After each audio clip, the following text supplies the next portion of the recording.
In this presentation, I'm going to be talking about secret submarine missions and the function of different kinds of submarines during the Cold War. In the Cold War, we saw the development of two different types of nuclear-powered submarines.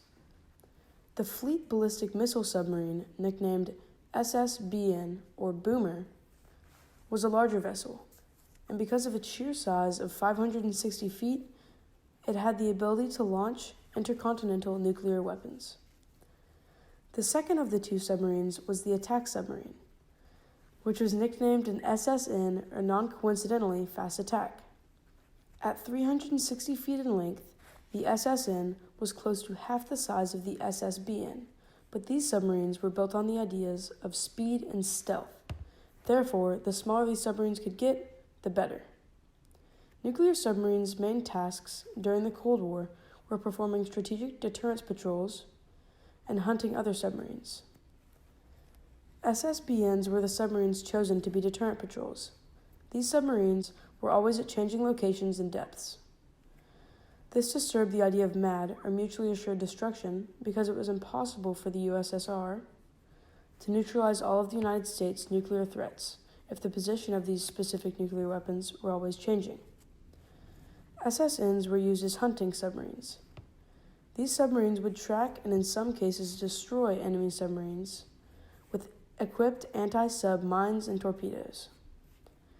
These vessels were the most common submarines in the Cold War fleet back in the day and still make up a majority of the submarines in our fleet today.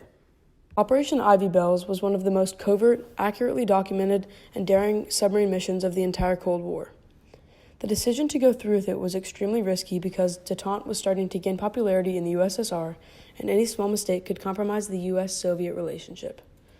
The underwater mission consisted of a U.S. submarine interfering with Soviet underwater military phone cables that were located in the Sea of Okhotsk. And this specific cable wasn't just any cable. It was connecting the Soviet ballistic missile submarine base, which was located on the Kamchatka Peninsula, with Moscow's Pacific Fleet headquarters at Vladivostok. The submarine that was chosen to carry out the mission was none other than the USS Halibut, a submarine given its name because of the similarities it shared with the halibut fish, which included both lurking on the bottom of the ocean and both being unusual looking. The halibut was one of a kind because of its two ROVs, short for remotely activated vehicles, nicknamed Fish, that were equipped with cameras, strobe lights, and sonar. These underwater vehicles could be launched and controlled from the submarine itself, and in 1971 they were used in Operation Ivy Bells to install the taps on the communication wires along with divers.